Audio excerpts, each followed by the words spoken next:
we have 4 incredible panelists. So first to the stage, co-founder of ChartAddicts. Please give a round of applause to Omer. Next up, we have Kyle. He made over $400,000 last year trading prop firms. Next up, we have Paladin, another successful prop firm trader. And then last but not least, we got Josh. Big shout out to Roy and the FXSummit team. This is absolutely incredible. I'm just going to jump straight into it. So if you want to just introduce yourself, tell us how much you're funded, and just keep it brief and we'll go straight into the question. Of course. What's going on, everyone? My name is Omer. If you guys don't know already, I'm the co-founder of ChartAddicts, and I'm a Forex trader. I want to say I'm coming on 7 years now. And last year alone, I was able to get over $500,000 in funding, 6 figures in withdrawals, and I was able to maintain a funded account for over a year. How's it going, everybody? My name's Kyle. So I stumbled upon trading in 2013. I was unemployed at the time. I had just dropped out of college.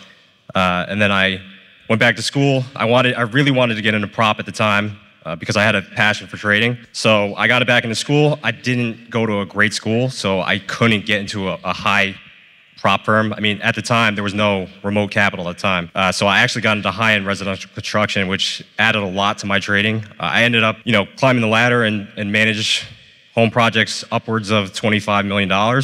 So I'm funded with about a little over $2 million right now, but I want to let everybody know that it wasn't, a straight path to the top. Like, I was delivering pizza at the time, so, my risk tolerance over time built up from managing those large projects, and now I have no problem putting risk on. I go by Paladin. I'm currently 22 years old, so I think I might be the youngest, not too sure.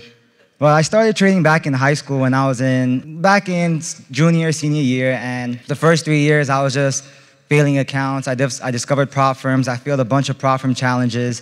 And then in 2022, I finally got funded with 200K, 400K, and slowly I just started increasing my capital until finally now in 2023, I have $1.7 million in prop firm capital. Hey guys, it's Josh. And so I started trading about 5-6 years ago and really got started with prop firms relatively recently. And yeah, right now I'm funded with close to $2 million. And I have a pretty crazy story where I started doing some business stuff and got into a massive amount of debt and really pulled myself out of it by working with these prop firms. And so they work, it's successful if you know how to trade. And so you can really make a lot of money utilizing these prop firms. Absolutely incredible. Now, yeah, I think we saw everyone in the room, put their hands up and show how many people have tried prop firms. I know it's such a big thing in the industry right now, and it's only growing more and more. It's a fantastic opportunity, as we've seen from each of your stories and how much you're funded. But what we see with social media is a lot of people see just the end result, right? They hear how much you're funded, and that's all they see. What was it like, going through that journey? Obviously, was there the failed accounts, the series of failed accounts as well, that before getting to the point where you were passing those challenges? No, that's a great question. I would say, yeah, I failed multiple accounts. And the beauty about it, it really tested my psychology. And I learned so much through the process. And the thing is, I didn't really just take another challenge every time I failed. I really took the time to, analyze and see how I could improve, what I did wrong. And I would realize, most of the mistakes that we're making is because of me. So just understanding why these transpired and how I can, build a lesson and improve on it really helped me. And I think at one point I blew an account and I was like, you know what, this is the last account that I'm funding. And once I got to that point, I really started taking my trading serious. Definitely. So do you think it was when you get to a point where you give yourself an ultimatum, right? You can't just keep repeating the same thing over and over. And then that's what made the transition for you. Oh, I definitely agree. I burned my hand on the stove so many times. At a point, you got to learn. Thank you. And Kyle? Yeah, so I think everybody knows that the biggest hurdle for a lot of traders is the undercapitalization.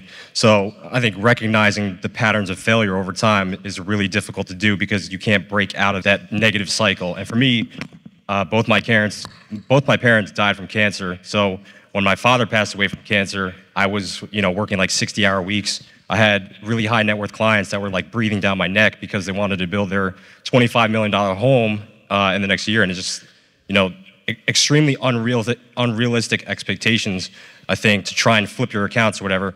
But I want everybody to know, on those $25 million home projects, right, our construction management fee was only 20%. So if you're trying to make 100% a year over year, that's extremely unrealistic at scale.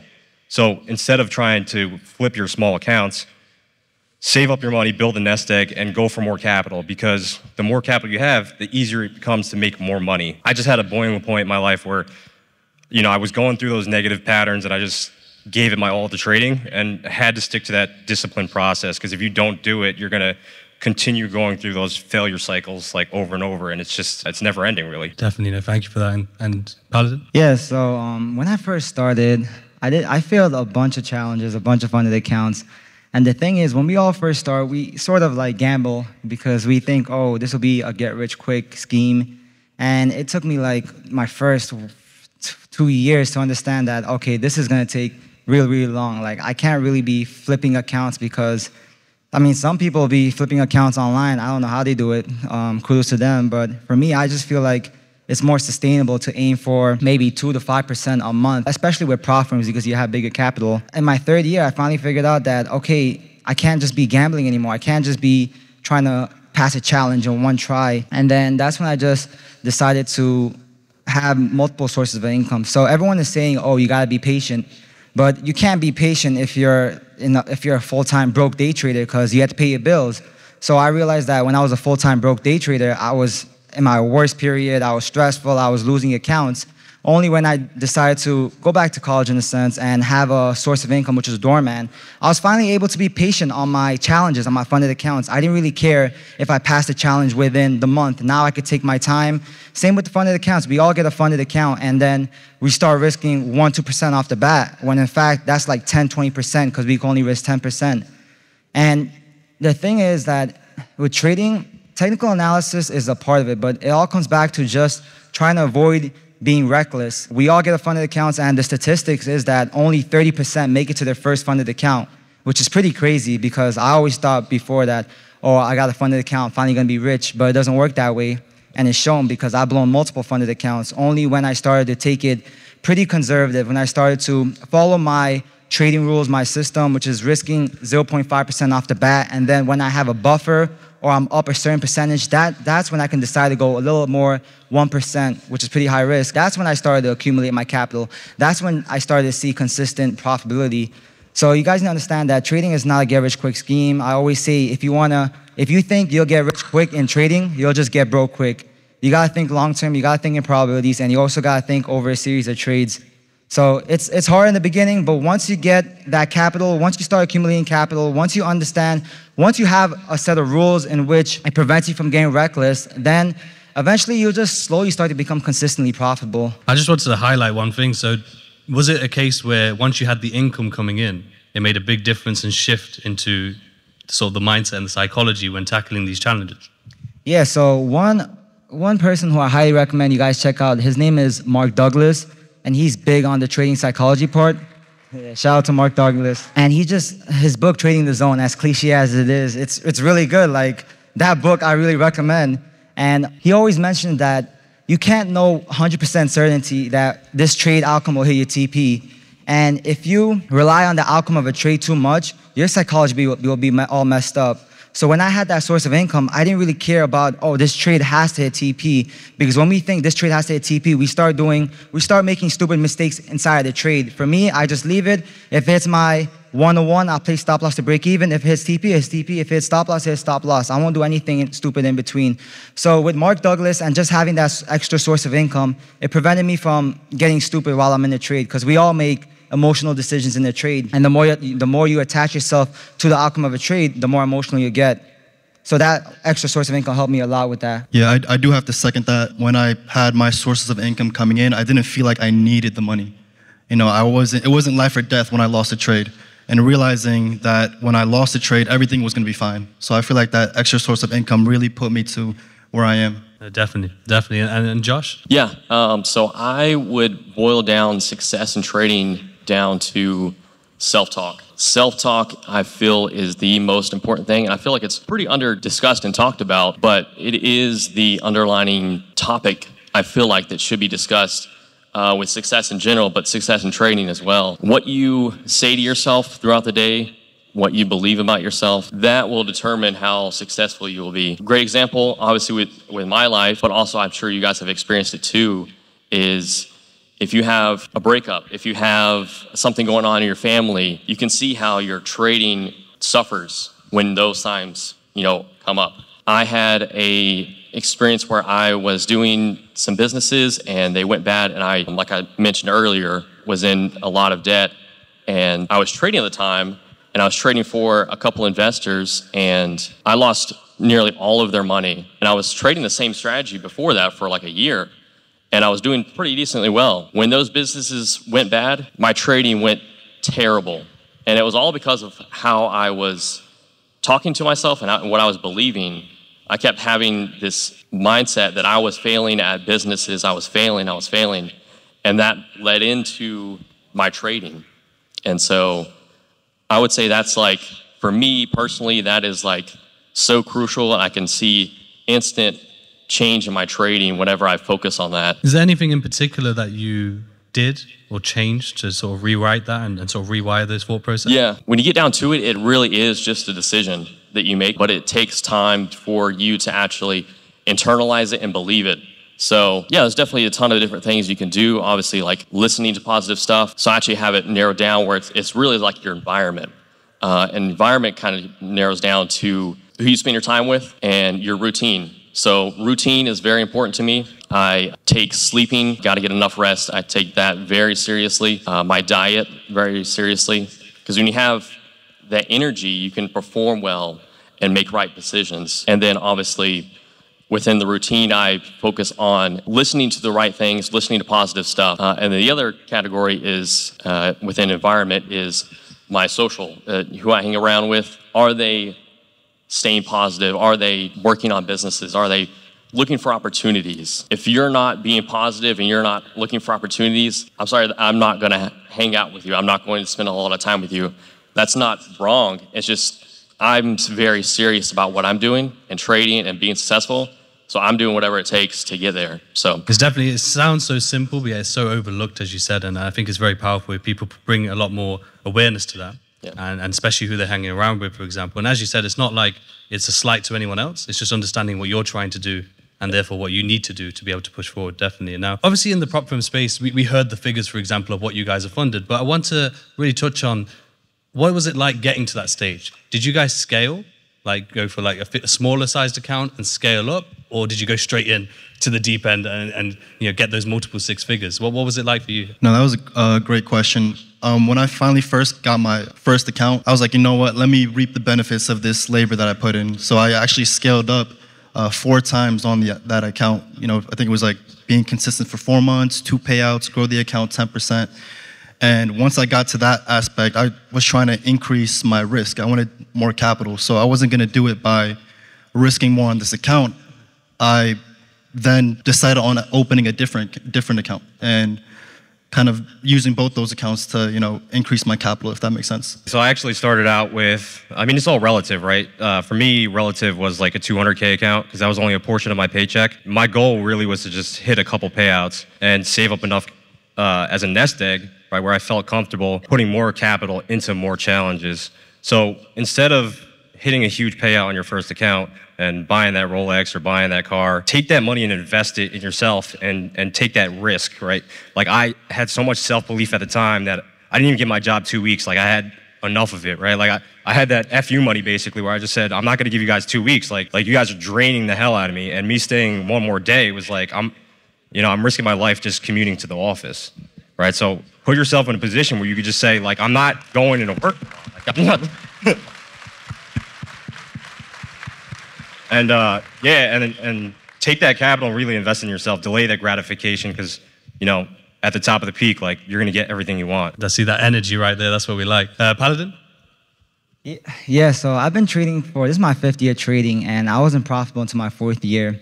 And it's funny because my first, from 0 to 400K max allocation, it took me 2 years and a bunch of blown challenges. But from 400K to 7 figures, it took me 3-4 months.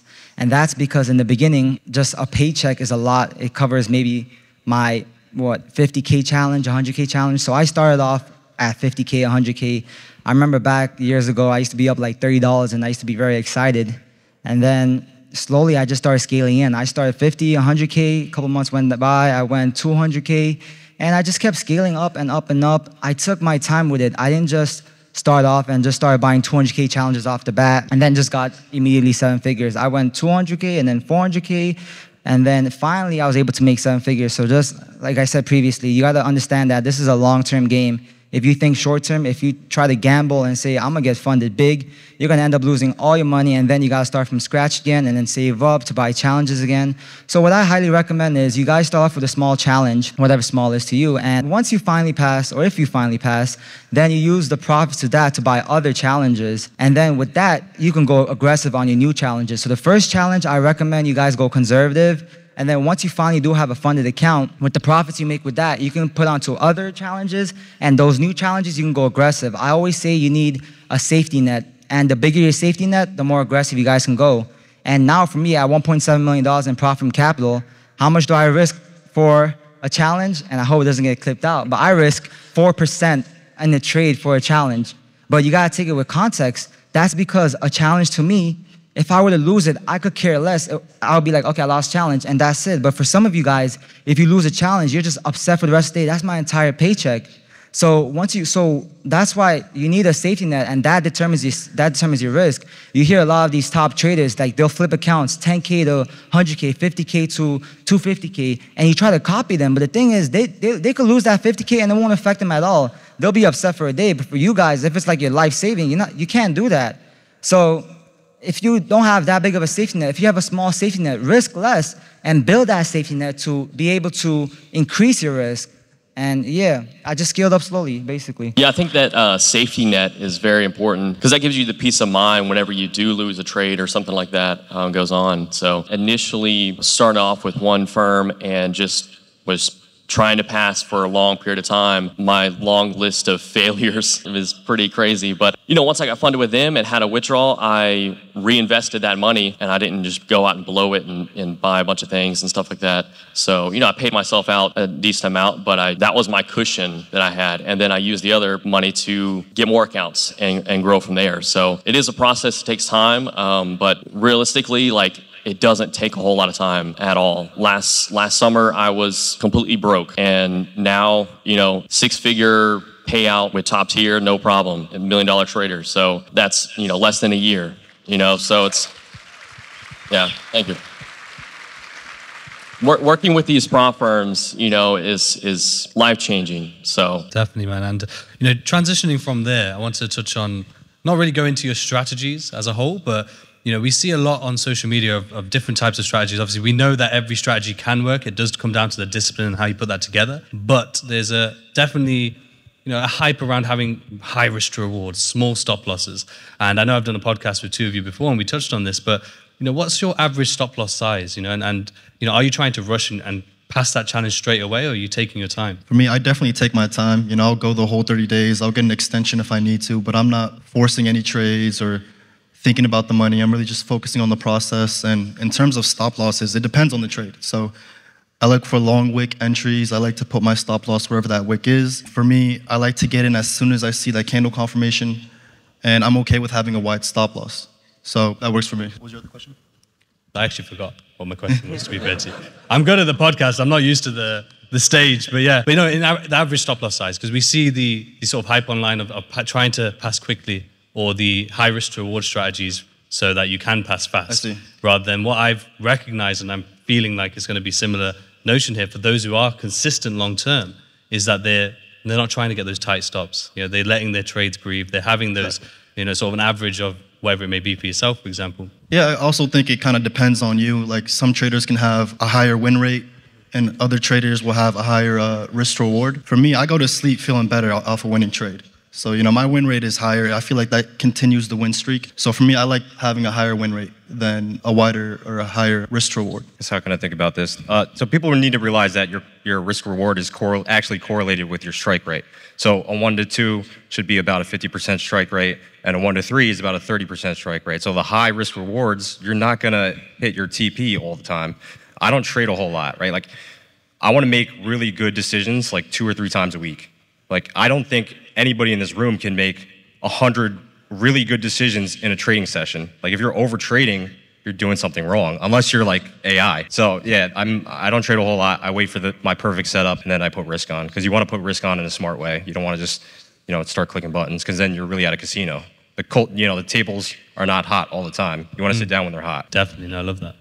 And Paladin? Yeah, so one thing I've noticed over the past week of meeting new traders and like just seven-figure funded traders with a lot of prop firm withdrawals is they only trade a couple times in a week. A lot of people think they have to trade 2-3 times a day. And there's days where we don't trade because the market conditions, I always say there's seasons in trading. There's gonna be some months you do really good, some months you do bad, some months you do decent. My stop loss is around 15 to 25 pips, and I use a 1 to 2 risk to reward. So when I first started off, I thought I have to hit 1 to 5, 1 to 6. And then I realized that with a 1 to 2, so every trader goes through a losing streak. No matter how good they are, they will go through a losing streak. And I realized that 1 to 2 was good for my psychology because it got me out of that losing streak quicker. Because in a losing streak, we feel emotional. We feel that, oh, will I ever get back to original balance? Oh, should I increase my risk and get back to original balance? Or we just start making stupid decisions when we're in the losing streak. And with a 1 to 2, it got me out of a losing streak pretty quick. Whereas a 1 to 3, 1 to 4, 1 to 5, it would take me a while because mathematically, if you have a smaller risk to reward, your accuracy should be a little higher. And with a 1 to 1, I found that the risk to reward was not that good because the reward wasn't that, it was okay, but 1 to 2 was just the perfect balance for me. So for me, I just use a stop loss, 15 to 20 pips, a 1 to 2 risk to reward. I trade a couple times a week. I trade when the market conditions are great. I just start focusing on aiming for A+ trade setups. Sorry, I didn't answer your question. Yeah, mine's about 15 to 25 pips. Thank you. Josh? Yeah, I'd say more importantly is, having a larger stop loss. So how I look at it is, I see a lot of people try to get like 1 to 5, 1 to 6, 1 to 7, trying to maximize, you're not trying to maximize, you're trying to be sustainable. And so if you have I'd rather have a larger stop loss, but be more accurate and have, 70, 80% accuracy, because that's sustainable. And so, I trade, once a day, maybe twice a day, no more than that, depending on how the strategy sets up and stuff like that. So definitely, no, thank you. And I think that's time. I'm sure there was a lot more we could have gone into, but thank you, every single one of you. Everyone give a big round of applause for Omer, Kyle, Paladin, and Josh.